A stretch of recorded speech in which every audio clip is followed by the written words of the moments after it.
Hello दोस्तों, मैं Shiva sir आप सभी प्रिय विद्यार्थियों का अपने YouTube चैनल कुछ क्लासेस में स्वागत करता हूं।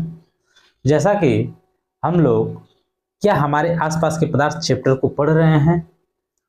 Is matter around us pure जो चैप्टर है ये दूसरा चैप्टर है और इस चैप्टर के बहुत सारे टॉपिक को हम लोग कवर कर चुके हैं। सभी टॉपिक को पढ़ने के बाद अंत में हम लोग कुछ डिफरेंस अंतर को समझेंगे, ठीक है, जो कि यहां से प्रश्न एग्जाम में देखने को मिलता है। ठीक है, तो आइए हम लोग एक एक अंतर को बेहतरीन तरीके से समझते हैं, ठीक है, और उसको आगे बढ़ाते हैं। तो देखते हैं आज का जो पहला अंतर हम लोग पढ़ने वाले हैं वो क्या है। ठीक है, तत्व, ठीक है, तत्व और यौगिक में अंतर हम लोग पता करेंगे। ठीक है, यौगिक, तत्व और यौगिक के बीच में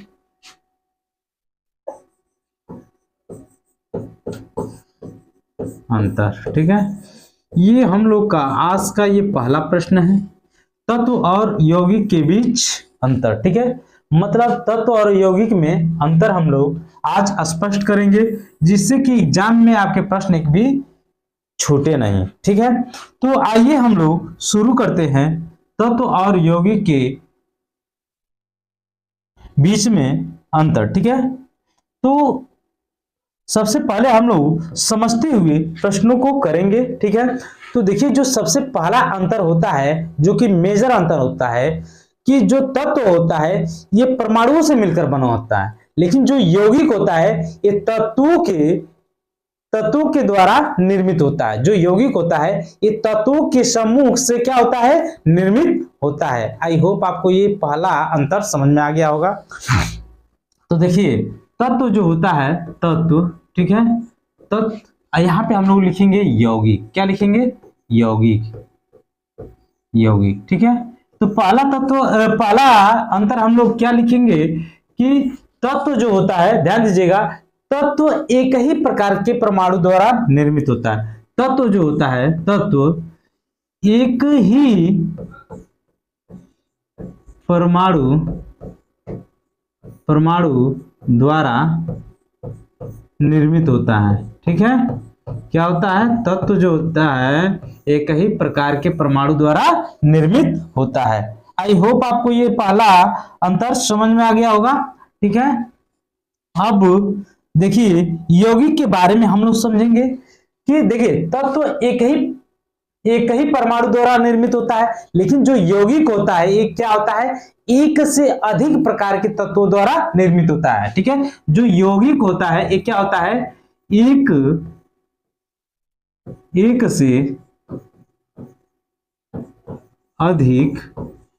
से अधिक प्रकार के तत्व, ठीक है,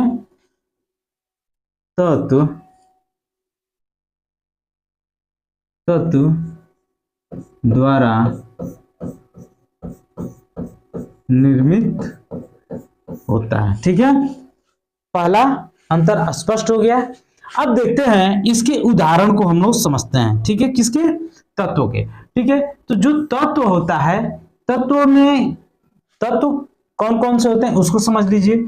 जैसे हाइड्रोजन हो गया, हीलियम हो गया, ठीक है, क्लोरीन हो गया, ब्रोमीन हो गया, ठीक है, आयोडीन हो गया, फेरस हो गया, ठीक है, उसके बाद से नाइट्रोजन हो गया, सोडियम हो गया, ठीक है, एल्युमिनियम हो गया, ठीक है, कॉपर हो गया, ठीक है, उसके बाद से एजी हो गया। ये सभी के सभी क्या हैं? तत्व हैं। आई होप आपको ये समझ में आ गया। अब जो यौगिक होते हैं, ठीक है, यौगिक, तो यौगिक में क्या होगा, अभी यहाँ पे लिखा गया है कि एक से अधिक प्रकार के तत्व द्वारा निर्मित होते हैं। एक से अधिक प्रकार के तत्व द्वारा क्या होते हैं, निर्मित होते हैं, जिनको हम लोग यौगिक कहते हैं। तो अब यौगिक का जो एग्जांपल होगा ये क्या होगा, सोडियम क्लोराइड का ये सूत्र है, सोडियम क्लोराइड, ठीक है, ये जल का सूत्र है H2O, ठीक है, ये कार्बन डाइऑक्साइड का सूत्र है, ठीक है, ये सल्फर डाइऑक्साइड का सूत्र है, ठीक है, तो ये सभी के सभी क्या है, यौगिक हैं। ठीक है, उसके बाद से ये सल्फ्यूरिक अम्ल होता है, ठीक है। H2SO4 जो कि ये क्या होता है, सल्फ्यूरिक अम्ल का सूत्र होता है। आई होप आपको ये समझ में आ गया होगा। उसके बाद से देखिए ध्यान दीजिएगा, यहाँ पे जो तत्व होता है, तत्व का सुस्तम कण जो होता है वो कौन होता है, परमाणु होता है। तत्व जो होता है, तत्व का सुस्तम कण, ठीक है, तत्व का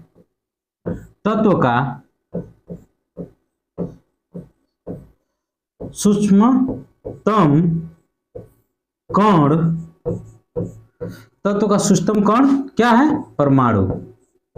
क्या है, तत्व का सूक्ष्मतम कण क्या है, परमाणु है। उसी प्रकार से देखिएगा यहाँ पे जो यौगिक होते हैं, यौगिक का सूक्ष्मतम कण क्या होता है, तत्व होता है। क्या होता है, अणु होता है। समझ में आ गया, यौगिक का सूक्ष्मतम कण क्या होता है, अणु होता है, ठीक है। ये समझिएगा यहाँ पे यौगिक का सूक्ष्मतम कण, सूक्ष्मतम कण क्या होता है, कण अणु होता है। समझ में आया। तो देखिए ये अंतर है, ठीक है, किसमें किसके बीच में, तत्व और यौगिक के बीच में अंतर कैसे हम लोग करेंगे। तो ये जो तत्व होता है एक ही परमाणु द्वारा क्या होता है, ये निर्मित होता है। यौगिक जो होता है एक से अधिक प्रकार के तत्व द्वारा निर्मित होता है, जिसे यौगिक कहते हैं। ये हमारा तत्व का क्या है, उदाहरण है, ये यौगिक का उदाहरण है, ठीक है। तत्व का सूक्ष्मतम कण क्या होता है, परमाणु होता है, लेकिन यौगिक का सूक्ष्मतम कण क्या होता है, अणु होता है। क्लियर हुआ। अब थोड़ा सा हम लोग आगे चलते हैं और इसको समझते हैं अगले अंतर को, ठीक है। देखिएगा यहाँ पे जो अगला अंतर है ये क्या है, तत्व जो होता है, तत्व एक ही प्रकार के परमाणु से बने होते हैं। तत्व क्या होते हैं, एक ही प्रकार के परमाणु से बने होते हैं। यौगिक जो होते हैं, यौगिक विभिन्न तत्वों के परमाणु से बने होते हैं। ये क्या होता है, तत्व जो होता है एक ही प्रकार के परमाणु से बने होते हैं। तत्व क्या होते हैं, एक ही प्रकार के परमाणु से बने होते हैं, लेकिन जो यौगिक होता है ये विभिन्न प्रकार के, ठीक है, विभिन्न तत्वों के परमाणु से बने होते हैं। आई होप आपको ये समझ में आ गया होगा, ठीक है। अब हम लोग चलते हैं अगले पॉइंट की तरफ, ठीक है। अगला जो मेजर अंतर है उसको समझते हैं।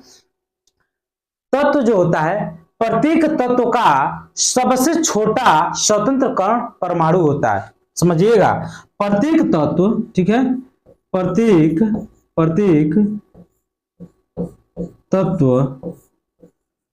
तत्व का, ठीक है, देखिएगा, प्रत्येक तत्व का, ठीक है, सबसे छोटा, प्रत्येक तत्व का सबसे छोटा स्वतंत्र, देखिए प्रत्येक तत्व का सबसे छोटा स्वतंत्र कण क्या होता है, स्वतंत्र कण परमाणु है, ठीक है, परमाणु। समझ में आया, परमाणु है, ठीक है। अब देखिए जो यौगिक होता है ये क्या होता है कि प्रत्येक यौगिक शुद्ध और समांगी पदार्थ होते हैं। यहां पे समझिएगा जो मेजर अंतर है, प्रत्येक यौगिक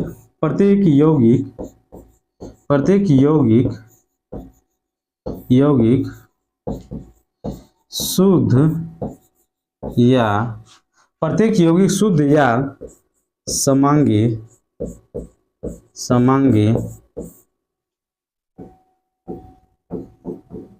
समांगी पदार्थ होते हैं, ठीक है, ठीक है, होते हैं। क्लियर हुआ कि प्रत्येक यौगिक शुद्ध तथा समांगी पदार्थ होते हैं, ठीक है। ये आपको समझ में आ गया होगा। एक और एग्जांपल हम लोग समझते हैं, एक और अंतर समझते हैं, ठीक है। एक और अंतर हम लोग क्या समझेंगे कि देखिए जो तत्व होता है, तत्व को विभाजित कर कोई नया तत्व प्राप्त नहीं कर सकते हैं। देखिए तत्व जो होता है, तत्व को, ठीक है, तत्वों को, ठीक है, विभाजित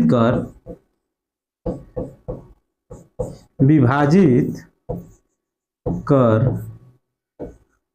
कोई कोई नया तत्व प्राप्त नहीं किया जा सकता है। तत्वों को विभाजित कर कोई नया तत्व प्राप्त नहीं किया जा सकता है।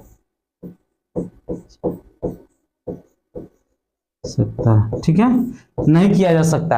लेकिन यहाँ पे ध्यान दीजिएगा, यौगिकों को विभाजित कर विभिन्न तत्व प्राप्त किए जा सकते हैं। देखिएगा जो अगला अंतर है, देखिएगा यौगिकों को विभाजित कर, ठीक है, यौगिकों को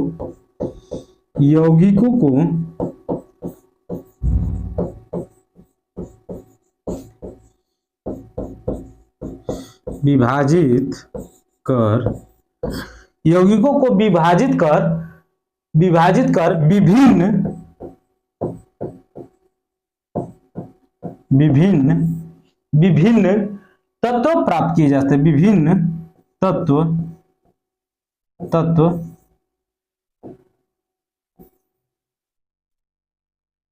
विभिन्न तत्व प्राप्त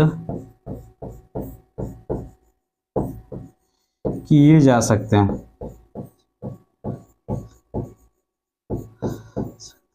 ठीक है, तो ये रहा हम लोग का तत्व और यौगिक के बीच में मेजर अंतर। ठीक है, अब हम लोग थोड़ा सा आगे चलते हैं और उस अगले अंतर को समझते हैं। ठीक है,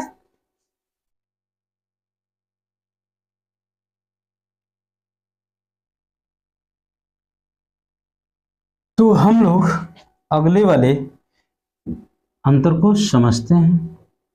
ठीक है, अगला अंतर क्या है कि मिश्रण और यौगिक में अंतर। ठीक है, किसमें अंतर? मिश्रण। ठीक है, मिश्रण और यौगिक में अंतर।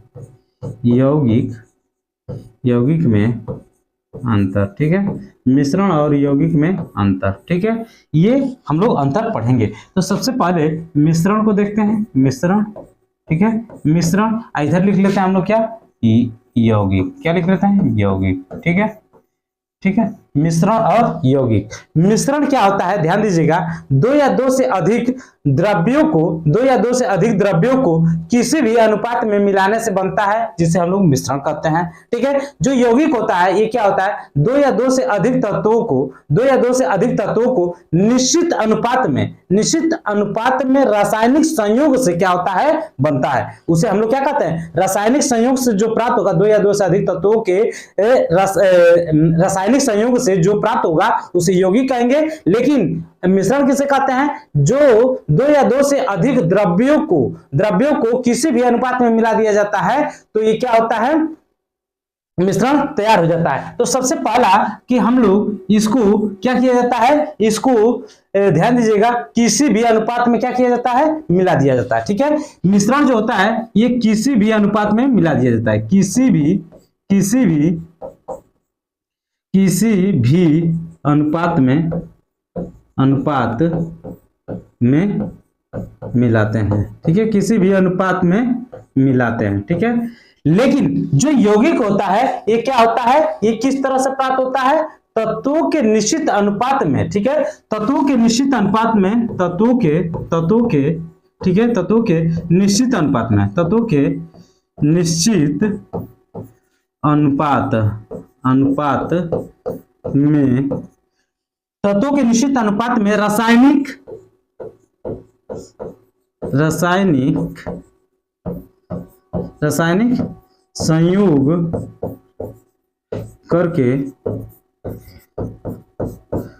रासायनिक संयोग करके ये बनते। यौगिक जो होता है दो या दो से अधिक तत्वों के, ठीक है, तत्वों के निश्चित अनुपात में रासायनिक संयोग करके यौगिक बनता है। लेकिन जो मिश्रण होता है ये दो या दो से अधिक तत्वों को किसी भी अनुपात में मिला देने से मिश्रण तैयार हो जाता है। आई होप आपको ये समझ में आ गया।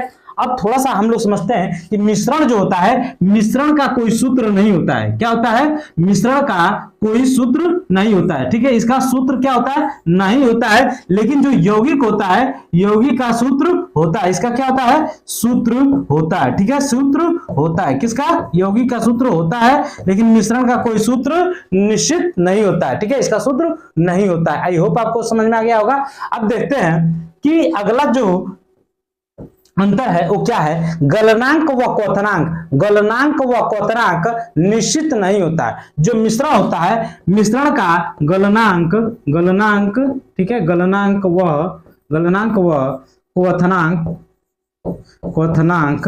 क्या होता है? निश्चित नहीं होता है। निश्चित नहीं होता है। निश्चित नहीं होता है। ठीक है, किसका? मिश्रण का गलनांक और क्वथनांक क्या होता है? निश्चित नहीं होता है। लेकिन जो यौगिक होता है, इसका गलनांक व क्वथनांक क्या होता है? गलनांक व क्वथनांक क्या होता है? निश्चित होता है। गलनांक व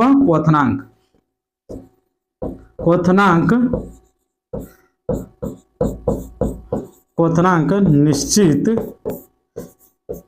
होता है। ठीक है, देखिए ये क्लास है। ठीक है, इस क्लास में अगर आप बने रहेंगे तो आपको बहुत कुछ सीखने को मिलेगा। अदरवाइज आपको कुछ, अगर क्लास में बने नहीं रहते हैं तो आपको बहुत कुछ सीखने को नहीं मिलेगा।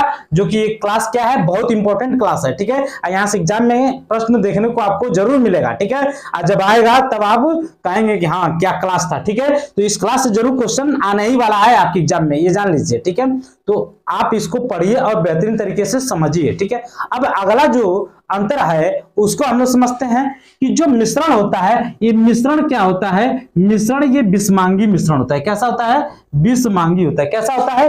ये बिस्मांगी होता है। बिस्मांगी मिश्रण होता है। बिस्मांगी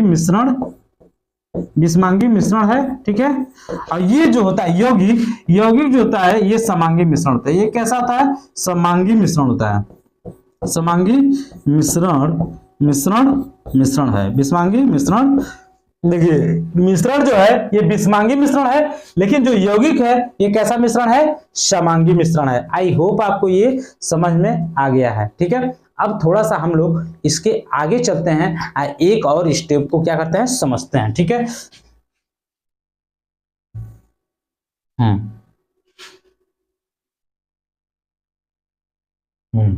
ये देखिए, अब यहाँ पे हम लोग अगला जो पॉइंट है इसको समझते हैं। ठीक है, ये अगला जो पॉइंट है ये क्या है? मिश्रण। ठीक है, मिश्रण के अवयवों को, ठीक है, भौतिक विधियों द्वारा पृथक किया जा सकता है। देखिए ध्यान दीजिएगा, मिश्रण के अवयवों को, मिश्रण के अवयवों को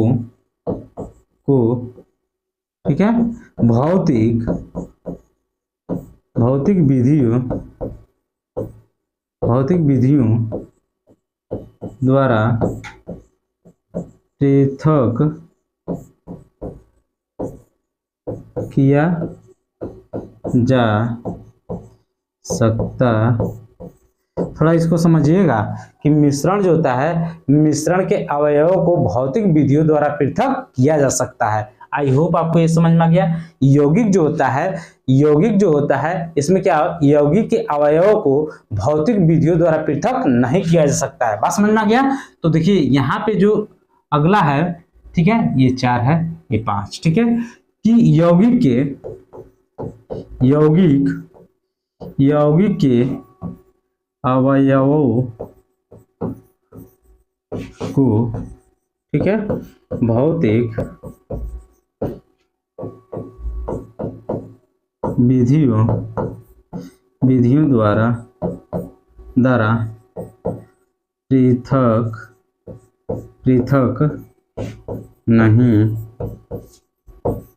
किया जा सकता। ठीक है, नहीं किया जा सकता है। आई होप आपको ये समझ में आ गया। अब थोड़ा सा हम लोग इसके उदाहरण को समझेंगे। ठीक है, मिश्रण में क्या उदाहरण होगा? मिश्रण का क्या क्या उदाहरण है? जैसे वायु है, ठीक है, वायु है, विलयन है, ठीक है, विलयन, ठीक है। उसके बाद से गैसों का मिश्रण है, गैसों का मिश्रण गैसों का विलयन या मिश्रण, ठीक है। उसके बाद से क्या होता है, दूध भी है, ठीक है, ये भी एक मिश्रण का उदाहरण है। आइसक्रीम भी है, ये सभी के सभी क्या मिश्रण के उदाहरण है। अब यौगिक का उदाहरण तो आपको पता ही है, अभी पिछले वाले अंतर में हम लोग समझे हैं क्या है कि सल्फ्यूरिक अम्ल H2SO4 ये सूत्र है। सोडियम क्लोराइड जिसको हम लोग क्या बोलते हैं, नमक बोलते हैं, ठीक है। H2 जिसको जल बोलते हैं, ठीक है। उसके बाद से कार्बन डाइऑक्साइड, ठीक है, ये सल्फर डाइऑक्साइड, ये सभी के सभी क्या है, यौगिक हैं। ये वायु है, ठीक है, वायु है, ठीक है। आई होप आपको ये समझ में आ गया। अब हम लोग अगले अंतर को समझते हैं, ठीक है। अगला अंतर, ठीक है, अगला अंतर जो है हम लोग का ये क्या है, धातु, ठीक है, धातु वह अधातु में अंतर, अधातु में अंतर, धातु व अधातु में अंतर, ठीक है। उसके बाद से क्या होता है, धातु, ठीक है, धातु, ठीक है, धातु, ठीक है। देखिए धातु और धातु में क्या अंतर है, देखिए सभी धातु जो होते हैं ये कठोर होते हैं। सभी धातु सामान्यतः क्या होते हैं, सभी, ठीक है, सभी धातु सामान्यतः क्या होते हैं, कठोर होते हैं, कठोर होते हैं। एग्जाम्पल में अपवाद है, ठीक है, अपवाद जैसे Hg जो होता है ये तरल या द्रव अवस्था में, तरल या द्रव अवस्था में ये क्या है, धातु होता है। जो पारा होता है तरल द्रव अवस्था का धातु है, ठीक है, धातु है, ठीक है। अब देखिए जो अधातु होते हैं ये तीनों अवस्थाएं में पाया जाता है, ठीक है। अधातु जो होता है, अधातु में, ठीक है, तीनों भौतिक अवस्था में पाए, तीनों अवस्थाओं में पाया जाता है। किसमें, ठोस, गैस और द्रव, ये तीनों की तीनों अवस्थाओं में पाया जाता है। जैसे इसका एक एग्जांपल लिख लीजिएगा, ब्रोमीन जो है ये द्रव अधातु है, द्रव अधातु है। ये एग्जांपल एक नोट कर लीजिएगा, ठीक है। आई होप आपको ये समझ में आ गया। उसके बाद से हम लोग अगले मेजर डिफरेंस को देखेंगे, ठीक है, ये पहला हो गया। अब इसके बाद दूसरा जो है कि जो धातु होते हैं ये क्या होते हैं, तन्य और आघात वर्धीय होते हैं, ठीक है। जो धातु होते हैं ये तन्य और, ठीक है, तन्य और आघात वर्ध, ठीक है, क्या होते हैं, आघात वर्ध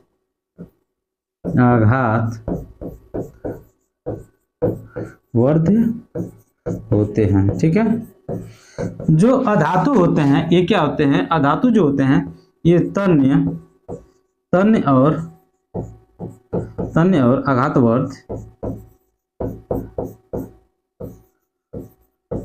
वर्ध नहीं होते हैं, ठीक है, नहीं होते हैं।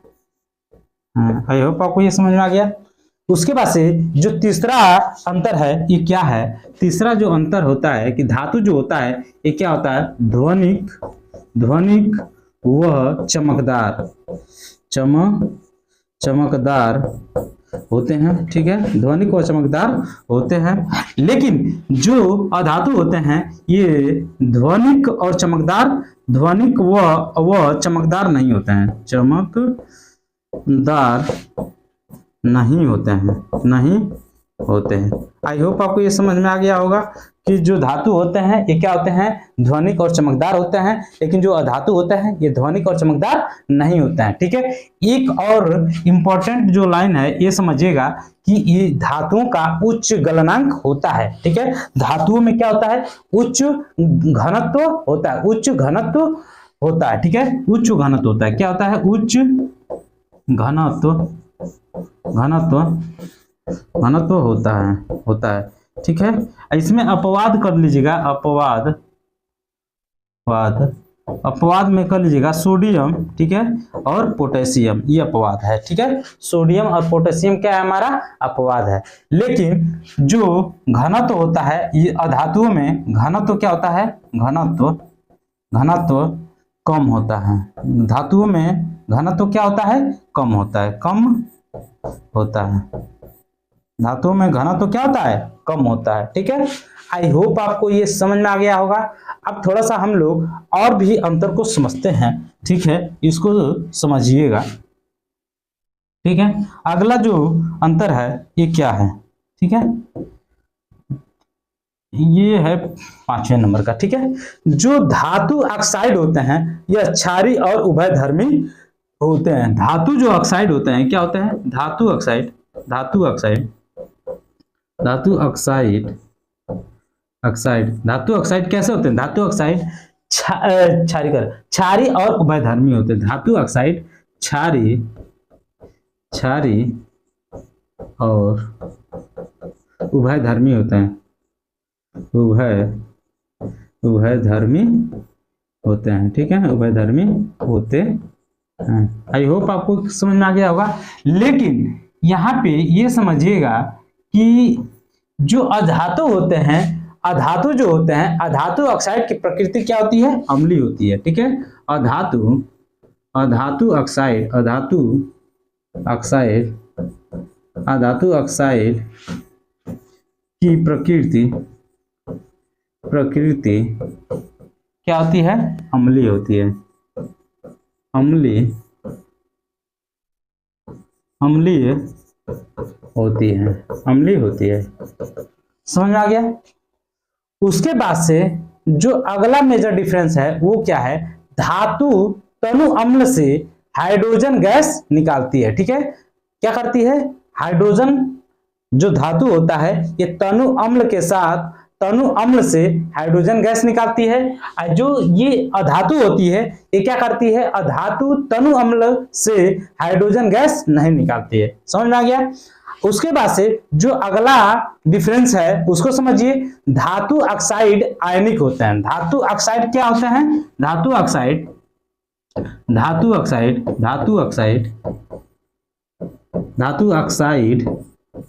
ऑक्साइड क्या होते हैं? आयनिक होते हैं। आयनिक, धातु ऑक्साइड आयनिक होते हैं। ठीक है, लेकिन ये समझिएगा कि जो अधातु ऑक्साइड ये कैसे होते हैं? ये सहसंयोजक होते हैं। क्या होते हैं? सहसंयोजी होते हैं। अधातु ऑक्साइड जो होते हैं, अधातु ऑक्साइड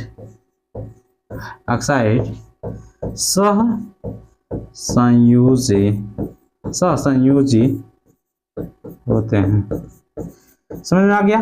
तो यहाँ पे हम लोग क्या किए कि धातु और अधातु के अंतर को पढ़े। ठीक है, देखिए ये सारा का सारा हम लोग पढ़ लिए। अब अगले वीडियो में हम लोग, ठीक है, अगले क्लास में हम लोग क्या मेजर अंतर पढ़ेंगे उसको समझ लीजिए। समांगी और विषमांगी वाला पढ़ेंगे। ठीक है, समांगी और विषमांगी में अंतर, विलियम कोलाइड और निलंबन में अंतर, भौतिक परिवर्तन और रासायनिक परिवर्तन के बीच अंतर को पढ़ेंगे। मिलते हैं जल्द ही अगले क्लास में, तब तक के लिए थैंक यू।